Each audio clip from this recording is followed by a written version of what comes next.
me sens bien dans mon travail. Moi, je viens travailler à vélo. Je peux parler librement de mon handicap. Je transmets mes connaissances. Je peux être moi-même.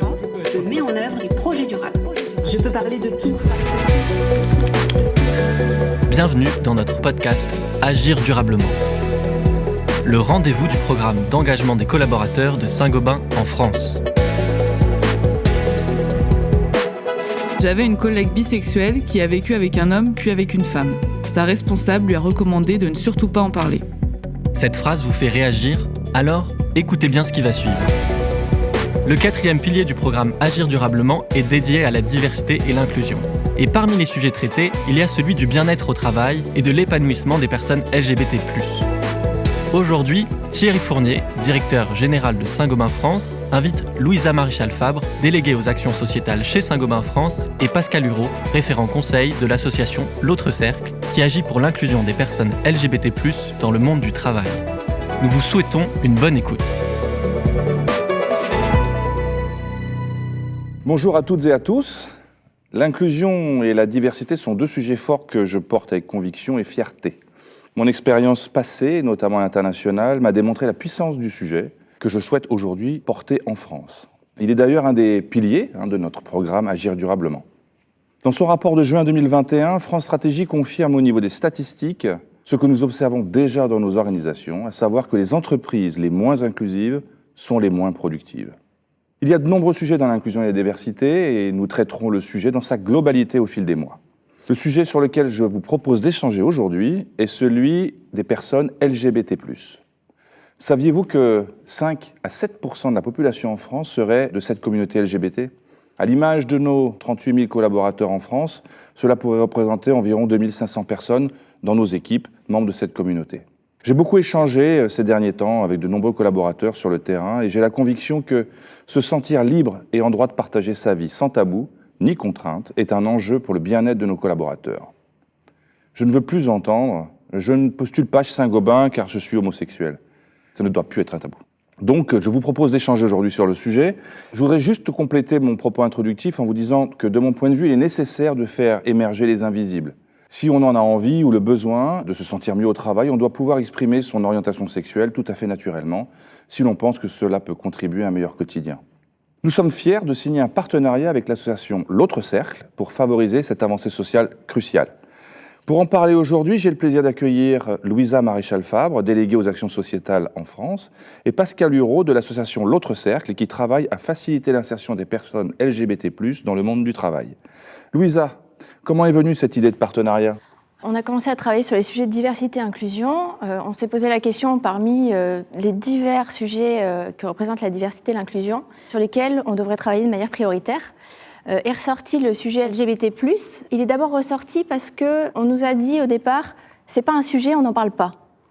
On s'est dit, on n'en parle pas. Et puis on a commencé à avoir quelques témoignages de collaborateurs, on s'est dit, c'est peut-être un sujet dont on ne parle pas parce qu'il est tabou. Et justement, c'est ça le problème. Donc, on a voulu commencer à se poser la question, qu'est-ce qu'on pourrait faire sur le sujet LGBT+. Première chose, LGBT+, c'est l'acronyme de lesbienne, gay, bisexuel et transgenre. Dans notre organisation, et de manière générale dans les organisations, on ne connaît pas cet acronyme, on n'en parle pas. Et c'est un peu la preuve du fait que ce soit un sujet tabou. On évite d'utiliser ces termes. Parce que finalement, l'impact des non-dits sur la vie des collaborateurs peut être destructeur. Je pense à des exemples de collaborateurs qui n'ont pas osé pendant des années en parler à leurs collègues, à leurs managers, à leur RH, et qui, parce qu'ils se marient, parce qu'ils ont des enfants, doivent déclarer officiellement et sont un peu gênés. Il y a peut-être une sensation qu'il y a eu mensonge précédemment, il y a une sensation peut-être de malaise pour ces collaborateurs pour le déclarer, ce qui pose un problème.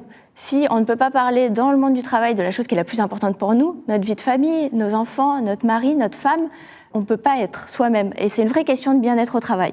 Donc chaque collaborateur doit pouvoir se sentir bien et se présenter au travail tel qu'il est. On doit pouvoir s'exprimer librement avec nos équipes, nos collègues, nos collaborateurs, nos RH. Et donc notre objectif sur ce sujet, c'est de libérer la parole pour que tous les collaborateurs qui le souhaitent puissent en parler librement. Et ce partenariat avec l'autre cercle va certainement être une grande avancée pour nous, n'est-ce pas Pascal ? Oui, c'est tout à fait important.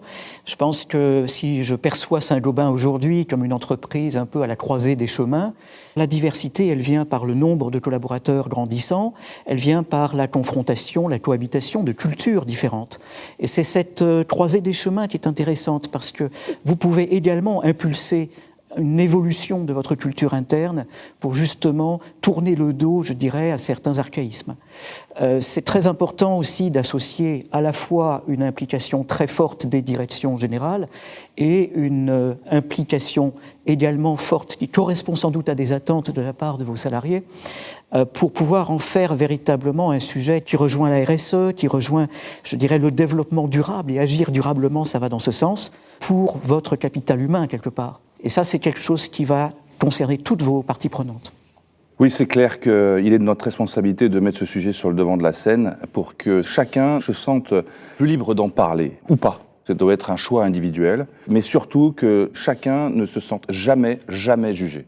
Je pense, à titre personnel, que se sentir bien au travail et totalement libre de partager ses choix de vie, ses orientations, fait qu'on donne le meilleur de soi derrière, individuellement et collectivement au sein d'une équipe.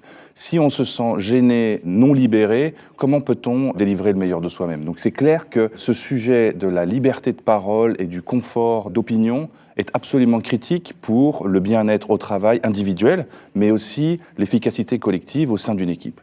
Notre mission est clairement d'en parler à tous et partout. C'est évidemment crucial. Je sais qu'on réussit mieux lorsqu'on a une société plus ouverte et plus libre. Encore une fois, mon expérience passée, notamment récente, m'a démontré cela de manière patente.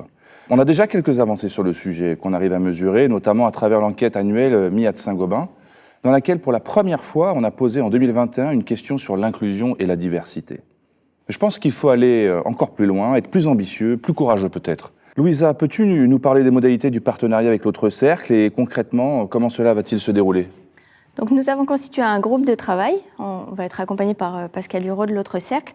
On va se réunir environ toutes les 6 semaines pendant quelques mois. L'objectif de ce groupe de travail, c'est de faire déjà un état des lieux. Quel est l'état du sujet LGBT+, chez Saint-Gobain ?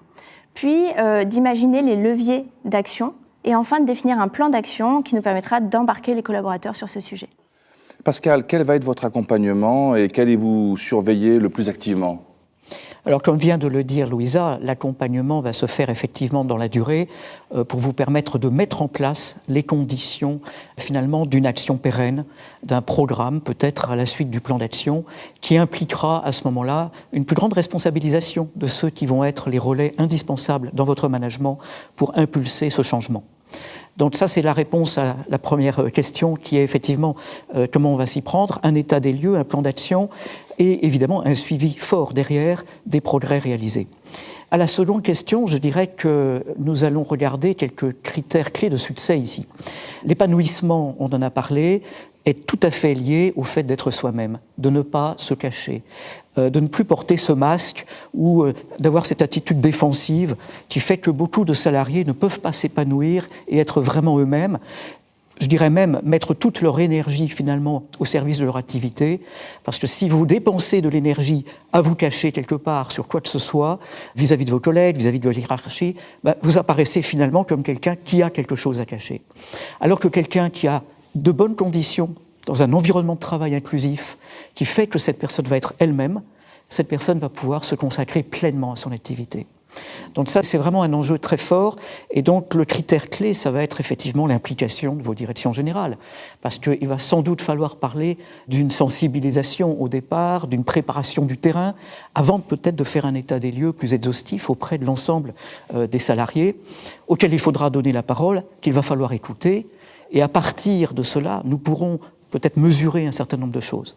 Mesurer dans quelle mesure il y a des phénomènes, je dirais, inacceptables ou pas dans l'entreprise. Voilà un petit peu ce qui est prévu. Je pense que nous serons tous surpris. Dès que la parole se libérera, on apprendra énormément de choses et on mettra le doigt sur des choses qu'on considérait comme étant totalement naturelles mais qui ne le sont pas. Et ça nous permettra de clairement identifier là où on doit collectivement agir. Et il sera important que chacun puisse se reconnaître dans ses actions et que l'on puisse décliner les idées dans toutes les business units de Saint-Gobain en France. Je souhaite et je sais que je pourrai compter sur chacun et chacune d'entre nous à tous les niveaux pour s'emparer de ce sujet qui est un sujet sociétal. Je me fais souvent la réflexion suivante. Saint-Gobain est un acteur de la société avant d'être un acteur économique. On vend à tous les Français, directement ou indirectement, et la meilleure façon de les toucher, c'est d'être un miroir de cette société. On doit être en interne comme le public à qui on s'adresse, et aujourd'hui, on a beaucoup de travail à faire sur ces sujets-là. Je dis aussi souvent que la diversité est une chose, l'inclusion en est une autre. Enfin, je pense qu'il sera très important de faire la distinction entre ces deux mots. Pour faire un parallèle, la diversité, c'est inviter tout le monde à la fête. L'inclusion, c'est danser avec tout le monde. C'est pas tout à fait la même chose. On dit aussi que la diversité est un fait. On peut observer la diversité tout autour de nous, dans la biologie, oui, dans plein de domaines. L'inclusion est une action, est une décision d'agir. Exactement. Pour passer de la conviction que cette diversité est une richesse à une action qui va permettre de créer un environnement de travail inclusif. Absolument. Donc on se devra de sensibiliser le plus grand nombre de nos collaborateurs sur le sujet. Il y aura un enjeu à créer des relais pour diffuser le sujet et les actions à mettre en place, bien entendu, partout dans nos sites et sur nos points de vente. Effectivement, pour que ce sujet qui est aujourd'hui tabou soit un sujet du quotidien et que tout le monde puisse en parler librement chez Saint-Gobain. Je disais que j'ai confiance dans les équipes de management comme dans les équipes de terrain, pour s'emparer du sujet et d'en faire une réalité au quotidien. Qu'en pensez-vous, Pascal ? Je pense que chez vous, c'est un véritable enjeu. Je pense que vous allez avoir peut-être des difficultés parfois, puisque vous êtes une entreprise qui n'est pas mono-organisationnelle, mais vous avez de nombreuses organisations qui peuvent réagir différemment les unes des autres. C'est beaucoup plus difficile dans une entreprise très décentralisée ou de multiples organisations d'arriver à impulser un message qui soit, je dirais, suivi, voire approprié par tous de la même manière et au même rythme. Donc ça sera sans doute une difficulté qu'il va falloir résoudre, mais je tiens compte du fait que vous avez donné une impulsion, que cet événement entre nous ce matin est une première pierre sur un chemin qui sera un peu long, mais que nous saurons, je dirais, orienter toujours dans une bonne direction avec un effet d'entraînement, j'espère, qui sera décisif. Louisa, être exemplaire, c'est important, la tâche sera difficile. Il sera surtout critique, crucial de mesurer nos progrès. Comment allons-nous nous y prendre ? Effectivement, c'est un grand défi, l'exemplarité est important. Aujourd'hui, on a un sujet tabou, on n'en parle pas assez, voire pas du tout. Je pense qu'on pourra dire qu'on a réussi quand, en fait, on en parlera dans le quotidien de manière complètement naturelle et on n'aura même plus besoin de se dire on va mettre en place un plan d'action, que ce sera normal pour nos collègues LGBT+, de parler de leur week-end, de parler de leur vie privée, s'ils le souhaitent, que ce sera normal pour les collègues de leur poser des questions, que le tabou sera levé. Donc, le critère de succès, je dirais que c'est le moment où on n'en parlera plus parce que ce sera devenu évident. Ça va être un travail collaboratif que nous allons bien sûr construire dans le respect des valeurs du groupe. Merci Louisa, merci Pascal pour cet événement de lancement. Nous nous engageons sur un long chemin, un chemin plein d'humanité, plein d'émotions, qui nous apportera que des bonnes choses. Je vous invite tous à vous engager dans la voie de l'amélioration de l'inclusion et de la diversité, notamment sur le sujet de LGBT+. N'hésitez pas à commenter par les différents canaux de communication, le Yammer, le mail, comme vous voulez. Vous avez des questions, n'hésitez pas à vous adresser directement à moi, à Louisa ou à toutes les équipes RH du groupe. Je suis très enthousiaste de pouvoir démarrer ce chemin tous ensemble avec vous et je compte sur votre engagement personnel et collectif pour que Saint-Gobain soit plus diverse et plus inclusif. Merci Louisa, merci Pascal. Merci. On vient de l'entendre. Le sujet des personnes LGBT+ nous impacte tous. Parce qu'avant de parler d'orientation sexuelle, il est surtout question de parler de liberté et de bien-être. Le programme Agir durablement propose à chaque équipe, à chaque collaborateur, de pouvoir parler librement de tous les sujets liés à la diversité et l'inclusion. N'hésitez pas à réagir et à partager votre avis. Rendez-vous sur le Yammer Agir durablement et à bientôt pour un nouveau podcast S'engager maintenant pour agir durablement.